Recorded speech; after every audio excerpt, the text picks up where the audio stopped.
సంవత్సరాల తరబడి ఎన్ని మందులు వాడినా మీ మోకాల నొప్పులు తగ్గట్లేదా? ప్రాణ పెయిన్ క్లినిక్ లో అత్యాధునిక చికిత్స.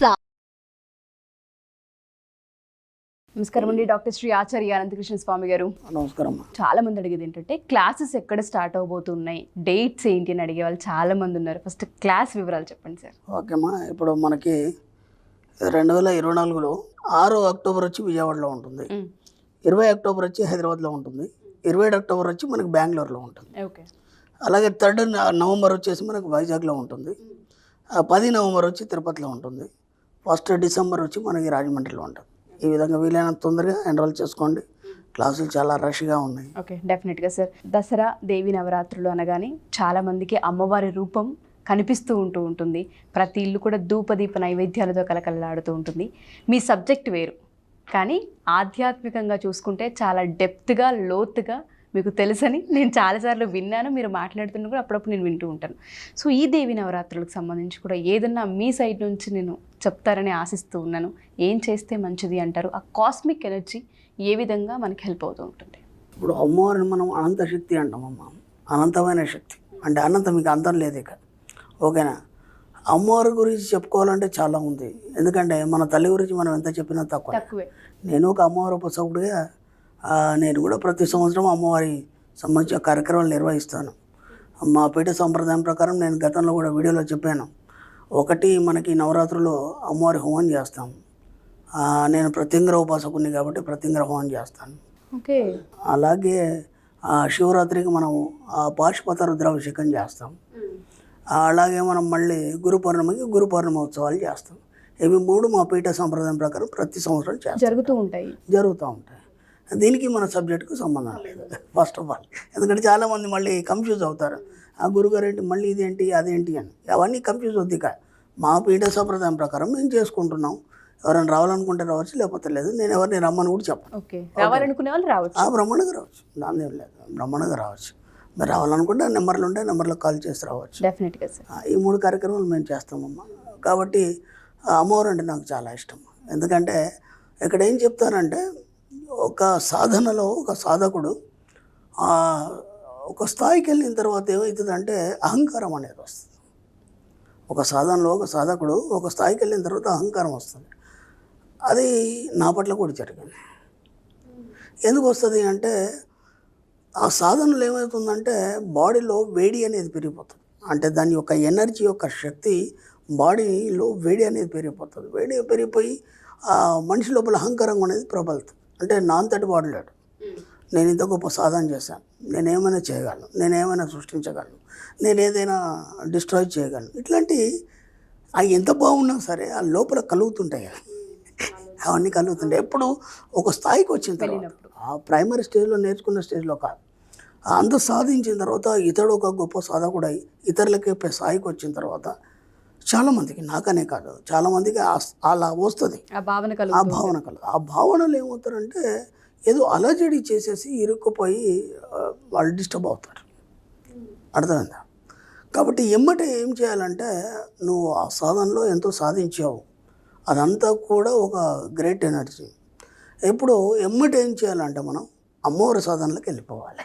ఎప్పుడైతే ఆ ఫీలింగ్స్ మనకి కలిగినాయో నాకు తెలియదు. మా గురుగారు మళ్ళీ అమ్మవారి సాధన మొదలుపెట్టుకుంటే నేను ఆశ్చర్యపోయాను. మళ్ళీ ఇప్పుడు అమ్మవారి సాధన ఎందుకని నాకు తెలియదు. గురుగారు చెప్పినట్టు వినాలి కదా.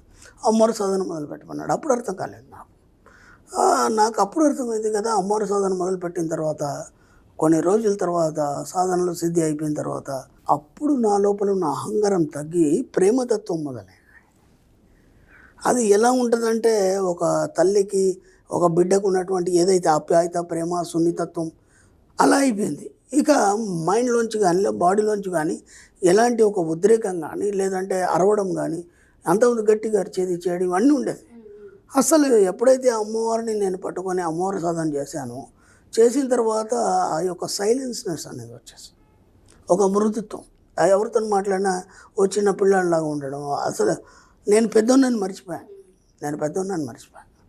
అందుకే మనకు కథలు పురాణాలు ఏం చెప్తాయంటే, ఒక రాక్షసుడు ఉన్నాడు, చాలా తపస్సు చేశాడు, ఆ తర్వాత ఎన్నో వరాలు పొందిన తర్వాత అందరిని ఇబ్బంది పెడుతున్నాడు. అంటే ఏంది, అహంకారం తలకెక్కింది, ఆ వేడి అనేది వాడిని ఉత్పన్నమై వాడు అందరినీ ఇబ్బంది పెడుతున్నాడు. అర్థమైందా? తర్వాత ఏమైంది, ఒక అమ్మవారు వచ్చింది, వాడిని సంహరించింది. అర్థమైంది? అమ్మవారు వచ్చింది, సంహరించింది. అది ఎలా జరుగుతుంది? ఒక రక్తబీజుడు అనే ఒక రాక్షసుడు ఉన్నాడు. విచిత్రం ఏంటంటే వాడు ఎక్కడెక్కడైతే వాడు రక్తం పడుతుందో అక్కడ ఇంకొకడు పుట్టుకొస్తాడు. ఇప్పుడు వాడికి ఏంటి, నాకు ఈ శక్తి ఉంది, ఇది ఉంది కాబట్టి దీన్ని ఎవరు కూడా ఆపలేరు, ఎవరేం చేయలేరు. ఓకేనా?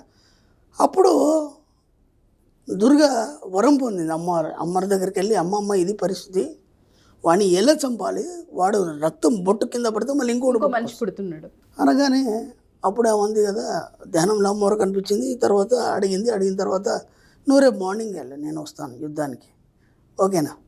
యుద్ధానికి వెళ్ళిపోయినా మళ్ళీ వాడు వచ్చిన తర్వాత టక్కటక్కడగా యుద్ధం చేస్తాను. బ్రహ్మాండంగా వాడు రక్త చుక్కలు పడుతున్నాయి, కానీ ఇంకొకటి ఉత్పన్నం అవ్వట్లేదు. అర్థమైంది? ఇంకొకటి ఉత్పన్నం అవ్వట్లేదు అంటే అహంకారం మళ్ళీ బయటికి రాకుండా అనగబడుతుంది అక్కడ. వాడు ఆశ్చర్యపోయాడు, ఒక్క నిమిషం ఆగమ్మా, నువ్వు అసలు ఏంటి, నాకేమైంది, నా రక్త చుక్క పడితే ఇంకోటి పట్టుకు రావాలి కదా, ఎందుకు రావట్లేదు అని చెప్పేసి ఇలా చూశాడు. ఎంత దూరం చూసినా అంత రక్తం పడుతుంది, అది అలాగే ఉంది. అప్పుడు ఏంటా అని చెప్పేసి ఆలోచిస్తుంటే అప్పుడు వాడు మళ్ళీ తల్లిని స్మరించాడు. ఏమ్మా, ఇలా నాకు వరం ఇచ్చింది నువ్వే, అలాంటిది మళ్ళీ ఇప్పుడు ఎందుకు పని చేయట్లేదు అని. అప్పుడు ఒకసారి వెనక్కి చూడరా అని ఇలా వెనక్కి చూశాడు. వెనక్కి చూస్తే అంత దూరంలో అంత పెద్ద అమ్మవారి తల ఉంది, లోపల నుంచి నాలుక బయటికి మొత్తం వచ్చి పరచబడింది. ఆ యుద్ధ రంగం అంతా ఏదైతుందో గ్రౌండ్, ఆ గ్రౌండ్ అంతా నాలుక పరచబడింది. కాబట్టి వీడు ఎక్కడ తిరిగినా అది ఎక్కడ పడుతుంది, అమ్మవారి నాలుక మీద పడుతుంది. అప్పుడు ఎమ్మటే వాడు ఇదేంటమ్మా అని ఎమ్మటే వాడిని మడత పెట్టేసి మింగేసింది. ఆ రాక్షసుని రక్తబీజుని మడత పెట్టి మింగేసింది. ఇప్పుడు ఏం జరిగింది అక్కడ మీరు ఒక్కసారి ఆలోచించి, వాడిని ఏం చేసింది అమ్మవారు, తన పుట్టలో పెట్టుకుంది. తల్లి కదా, చంపదు. ఎందుకంటే వాడు హడావుడి చేస్తున్నాడు, అందరిని ఇబ్బంది పెడుతున్నాడు కాబట్టి వాడు టైం అయిపోయింది. కాబట్టి తీసుకొని ఒళ్ళో పెట్టుకుంది, తన పుట్టలో పెట్టుకుంది. కాబట్టి ఆ తల్లి కరుణామయ్యి. అర్థమైందా? ఎవరిని శిక్షించదు, కాకపోతే అలా నటిస్తుంది అంతే చూడ్డానికి. కాబట్టి అది చాలా గొప్పది తల్లి. ఇలాంటివి బోలెడు ఉన్నాయి. కాబట్టి ఆ అమ్మని ఏమంటారంటే ఆ జన్మ కీట బ్రహ్మనని, బ్రహ్మజ్ఞని. అంటే ఒక కీటకం నుంచి ఏనుగు వరకు జన్మనిచ్చింది అమ్మాయి. అలాగే అమ్మవారి అష్టోత్తరంలో ఒక నామం ఉంది, జగత్ ప్రసూతి అయినమా. ఈ జగత్తుని అమ్మవారే ప్రసవించింది. అంటే మన తల్లి మనల్ని ఎట్లా ప్రసవించింది, అలా ఈ జగత్తుని ఆ తల్లే ప్రసవించింది. ఇలా అమ్మవారి గురించి చెప్పుకుంటే చాలా చెప్పుకోవచ్చు, ఎన్ని రోజులైనా ఓడదు. ఏంటంటే అమ్మవారి యొక్క ప్రేమ, కరుణ, దయ, జాలి ఎలా ఉంటాయంటే చెప్పాను కదా, ఒక సాధనకి వెళ్ళిన తర్వాత ఆ సాధకుడి యొక్క అహంకారం వంచడానికి, లేదా అతను సాత్వికంగా మారిపోయి ఒక బిడ్డలాగా మారిపోవడానికి ఆ తల్లి యొక్క సాధనలో అదంతా కరిగిపోయి అహంకారం అవన్నీ వాడు ఒక చిన్న పిల్లవాడిలాగా తయారైపోతాడు. మరి చూడండి, గొప్ప గొప్ప వాళ్ళని చూడండి, ఒక స్థాయిలో వాళ్ళ యొక్క జీవితాలు చూసినప్పుడు ఒక ఉన్నత స్థాయిలో ఉంటాయి. ఒక మహర్షులే కావచ్చు, లేదంటే ఒక యోగులే కావచ్చు, ఋషులే కావచ్చు. వాళ్ళ స్టోరీ వెళ్ళినప్పుడు ఆయన అలా చేశాడు, ఇలా చేశాడు అని ఉంటాడు. తర్వాత చివరికి వచ్చేసరికంటే మళ్ళీ అసాత్వికంగా మారిపోవడం జరుగుతుంది. ఇదంతా కూడా అమ్మవారి కరుణనే. వాళ్ళందరూ కూడా అమ్మవారి సాధన చేసిన తర్వాతనే అలా మారిపోవడం జరిగింది. కాబట్టి అమ్మవారి కృపా కటాక్షాలు మీ అందరిపైన కూడా ఉండి, మీలో ఉన్న అహంకారం, ఈర్ష్య, అసూయ, ద్వేషాలని తొలగించి మీ యొక్క జీవితంలో డబ్బు, ఐశ్వర్యం, సంపద నింపాలని మనస్ఫూర్తిగా కోరుకుంటున్నాను. గొప్ప ఆశీర్వాదం. Thank you Guruji, thank you so much. Suman టీవీలో మీ పర్సనల్ అండ్ బిజినెస్ ప్రమోషన్స్ కోసం కింది నెంబర్కి కాంటాక్ట్ చేయండి.